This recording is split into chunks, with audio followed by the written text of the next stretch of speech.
Everyone, welcome back to the channel. This is Asna Khan, and today we are going to discuss the topic international trade in the chapter Lifelines of National Economy, that is Geography chapter for class 10th. Yes, what is international trade?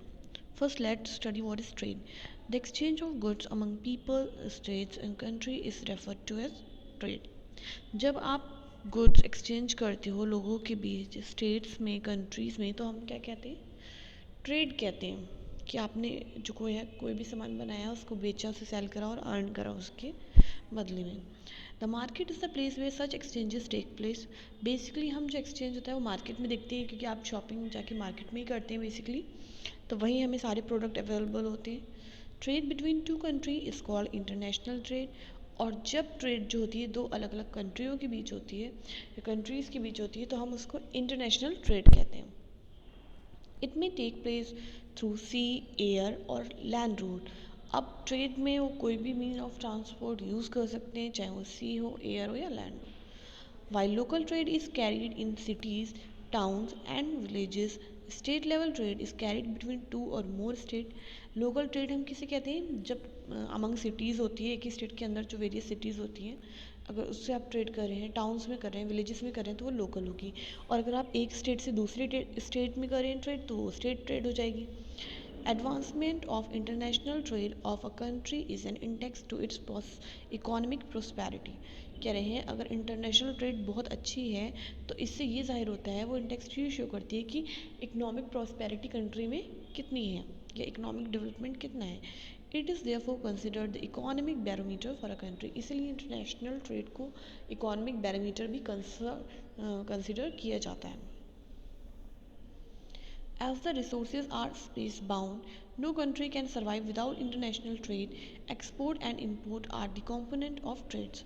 कह रहे हैं हर जगह resource जो है वो limited है और ऐसा होता है कि कुछ रिसोर्सेज जो हमारी कंट्री में अवेलेबल हो सकता है वो दूसरी कंट्री में नहीं हो और बहुत सी रिसोर्सेज अबेंडेंट फॉर्म में दूसरी कंट्री में हो और हमारी कंट्री में नहीं हो तो इसलिए हम बिना इंटरनेशनल ट्रेड किए या बिना एक दूसरे की हेल्प के रह भी नहीं सकते उनको हमारे प्रोडक्ट्स चाहिए और हमें दूसरी कंट्रीज़ के एग्जैक्टली और एक्सपोर्ट और इंपोर्ट के दो कंपोनेंट हैं ट्रेड के एक्सपोर्ट में आपको पता है जब आप अपनी कंट्री से जो है कहीं और सामान बेचते हो आप एक्सपोर्ट करते हो और जब किसी और कंपनी से आप सामान मंगवाते हो या लेते हो तो आप उसको क्या करवाते हो इम्पोर्ट कि आपकी कंट्री के अंदर सामान आया the balance of trade of a country is the difference between its export and import और जो बैलेंस होता है वो पता रहना चाहिए या हम किससे मेजर करते हैं कि क्या डिफरेंस है एक्सपोर्ट इम्पोर्ट का एकदम बराबर है जितना एक्सपोर्ट करें उतना इम्पोर्ट करें या फिर वेरिएशन है तो कितना वेरिएशन है ये सारी चीज़ें जो है बैलेंस ऑफ ट्रेड बनाती हैं When the value of export exceeds the value of import, it is called a favorable balance of trade. अगर एक्सपोर्ट ज़्यादा है और इम्पोर्ट कम है तो फेवरेबल बैलेंस ऑफ ट्रेड क्यों क्योंकि अगर आपने एक्सपोर्ट ज़्यादा करा तो आपकी इनकम ज़्यादा हुई और अगर आपने इम्पोर्ट कम करा तो यानी आप जो है आपका मनी कम जा रहा है बाहर तो क्या हुआ आ ज़्यादा रहा है और जा कम रहा है तो ये फेवरेबल हुआ On the contrary, if the value of import exceeds the value of exports, it termed as unfavorable balance of trade. और अगर यही इसका उल्टा हो जाएगा कि आप इंपोर्ट ज़्यादा कर रहे हो सामान बाहर से ज़्यादा मंगा रहे हो और सेल कम कर रहे हो तो क्या होगा वो अनफेवरेबल हो जाएगा क्योंकि उस सिचुएशन में आप जो है आपका मनी जो है कंट्री का वो बाहर ज़्यादा जा रहा है और इनकम जो आपकी हो रही है वो कम हो रही है clear India has trade relations with all major trading blocs and all geographical regions of the world. India की जो ट्रेड रिलेशन है वो मतलब बड़ी से बड़ी जो ट्रेडिंग ब्लॉक्स हैं या जोग्राफिकल रीजन है या डिफरेंट कंट्रीज़ हैं वर्ल्ड की जो बहुत स्ट्रॉन्ग है उन सब से हैं हमारे रिलेशन हमारी कंट्री की Among the commodities in export, the share of agriculture and elite product has been 9.9%, ores and minerals 4.0%, gems and jewelry 14.7%, petroleum products including coal 16.8% in 2011. Firstly मैं आपको बता दूं कि ये जो फिगर दिए गए 10-11 के दिए गए और इसमें बताया जा रहा है जो हमारी कमोडिटीज़ हैं हम कितनी एक्सपोर्ट करें कितनी कितनी परसेंटेज में जैसे कि एग्रीकल्चर और से रिलेटेड प्रोडक्ट हम 9.9% एक्सपोर्ट करते हैं ओर्स मिनरल 4.0% करते हैं जैम्स ज्वेलरी 14.7% एक्सपोर्ट हो रहा है पेट्रोलियम प्रोडक्ट 16.8% एक्सपोर्ट हो रहा है ये 2010-11 के फिगर्स हैं और अब 20 है तो फिगर्स जो हैं ऑब्वियसली चेंज हो गए होंगे The commodities imported to India include petroleum and petroleum products. और जो हम इंपोर्ट कर रहे हैं तो वो पेट्रोल और पेट्रोलियम प्रोडक्ट्स हैं, जो कि हम 28.6% इंपोर्ट कर रहे हैं. Pulse and precious stone 9.4%, chemicals 5.2%, coal, coke and briquettes 2.7%, machinery in 2010-11 6.4%. तो ये भी 10-11 की फिगर्स है कि हम क्या क्या कितना कितना इंपोर्ट कर रहे हैं. Bulk import as a group Bulk import as a group registered a growth accounting for 28.2% of total imports. तो अगर हम बल्क में देखें तो ग्रोथ जो है हमारी इंपोर्ट में ज़्यादा है, इंपोर्ट ज़्यादा सामान कर रहे हैं. 28.2% ऑफ टोटल इंपोर्ट हो रहा है कंट्री में.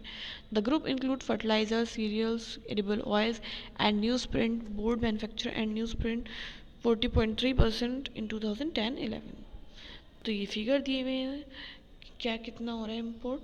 International trade has undergone a sea change in the last 15 years. Exchange of commodities and goods have been superseded by the exchange of information and technology and knowledge. India has emerged as a software giant at the international level, and it is earning large foreign exchange through the export of information technology.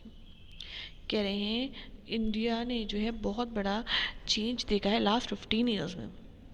जो commodities का exchange है वो काफ़ी बढ़ चुका है, क्योंकि अब तो इन्फॉर्मेशन और नॉलेज भी इजीली एक्सचेंज हम कर सकते हैं. तो नॉलेज होती है, लोगों को पता चल जाता है क्या प्रोडक्ट बना रहे हैं, कैसा है, कुछ भी है इंटरनेट के थ्रू.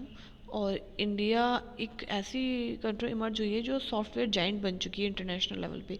यानी बहुत अच्छे अच्छे सॉफ्टवेयर जो है वो प्रोवाइड करिए या बिल्ड करिए. तो इसीलिए इससे बहुत ज़्यादा फॉरेन एक्सचेंज की अर्निंग हो रही है जो इंफॉर्मेशन टेक्नोलॉजी है उसके थ्रू, क्योंकि हम बहुत कुछ एक्सपोर्ट कर रहे हैं. Tourism as a trade. Now this topic is tourism in India has grown substantially over the last 3 decades. कह रहे हैं इंडिया के अंदर टूरिज्म जो है वो ग्रो करा है उसने लास्ट 3 डिकेड्स यानी 30 ईयर्स के अंदर बहुत अच्छा ग्रोथ देखी है. Foreign tourist arrival in the country witnessed an increase of 11.8% during the year 2010 as against the year 2009. कह रहे हैं जो हमारे फॉरेन टूरिस्ट थे जो इंडिया को विज़िट करने आते थे उनका उनमें इंक्रीज़ हो गया है, इंक्रीमेंट हो गया है. अब वो 11.8% बढ़ चुके हैं. अगर हम 2010 से वो 9 से कंपेयर करें 2010 को तो अभी और बढ़ चुका होगा ये figure. Contributing ₹64,889 crore of foreign exchange इन 2010. क्योंकि जब वो आते हैं तो फॉरेन एक्सचेंज होता है मनी और कितना, तो ये फिगर दिया गया है 64,889 crore. That's a good number. 5.78 million foreign tourist visited India in 2010. You can see 5.78 million foreign tourist, जो इतने टूरिस्ट ने जो है विजिट करा है 2010 में. More than 15 million people are directly engage in the tourism industry. और 15 मिलियन पीपल जो हैं वो डायरेक्टली इंगेज हैं टूरिज्म इंडस्ट्री में, जो कि फ़ॉरेन के हैं. और ये फिगर आप दे सकते हैं. Prepare project. Obviously we are not going to do this. Tourism also promotes national integration, provide support to local handicrafts and cultural pursuits. कह रहे हैं टूरिज़्म जो है क्या प्रमोट करता है, नेशनल इंटीग्रेशन, यानी जो आपस में भाईचारा है या अंडरस्टैंडिंग है एक दूसरे की कंट्री की लोगों की, तो उसको प्रमोट करता है. अच्छे रिलेशन डेवलप होते हैं. सपोर्ट प्रोवाइड करता है लोकल हैंडीक्राफ्ट्स को. उनका जो लोकल हैंडीक्राफ्ट का जो काम होता है जो दूसरी कंट्री में नहीं होता है तो वो यहाँ से लेकर जाते हैं और बहुत वैल्यू करते हैं. और कल्चरल जो होते हैं दूसरे कल्चर वो भी जानते हैं और उसको एंजॉय करते हैं. It also helps in the development of international understanding about our culture and heritage. और हमें पता चलता है कि हमारा कल्चर कितना डेवलप्ड है और लोगों की क्या सोच है हमारी कल्चर और हेरिटेज के बारे में, और या फिर हमें उसकी कीमत पता चलती है. Foreign tourist visit India for heritage tourism, eco tourism, adventure tourism, cultural tourism, medical tourism and business tourism. Basically जो लोग यहाँ पे आते हैं वो क्या सोच के आते हैं कि वो हेरिटेज देखेंगे हमारी पुरानी, कैसा हमारी इकोलॉजी है, क्या क्या क्या एडवेंचर होते हैं हमारी कंट्री में, कैसे होते हैं, कल्चर कैसा है, मेडिकल फैसिलिटीज़ कैसी हैं, बिजनेस कैसे हो रहा है. तो ये जो होते हैं बेसिक रीजंस होते हैं जिसकी वजह से लोग विजिट करते हैं हमारी कंट्री को. There is a vast potential for development of tourism in all part of the country. Efforts are being made to promote different types of tourism for the upcoming industry. कह रहे हैं बहुत ज़्यादा potential है, बहुत ज़्यादा ताकत है कि डेवलपमेंट हो सके टूरिज़्म का हमारी सारी कंट्री में, या फिर हमारी कंट्री में ऐसी बहुत सी जगहें हैं जो कि टूरिज़्म के लिए बेस्ट हैं। Efforts are being made to promote different types of tourism, और एफर्ट्स करे जा रहे हैं कि डिफरेंट टाइप्स की जो टूरिज्म है जो हम नहीं प्रमोट कर पा रहे हैं उनको भी प्रमोट करा जाए आने वाले टाइम में, और इस टूरिज्म इंडस्ट्री को और बेहतर बनाया जाए। And here our chapter completes, and we'll do the exercises in the next uh, class. I hope you got this chapter, and this was very interesting chapter, I would say, and hope you all like it. And if you like it, then don't forget to hit the like button, turn that gray button into blue. आप like button press करिए, subscribe करें channel को, और इस video को share करें अपने friends के साथ। और अगर आपको कोई भी क्वेरी है, कोई भी डाउट है, तो आप कमेंट बॉक्स में पूछ सकते हैं। I am ready to answer, and see you in the next class.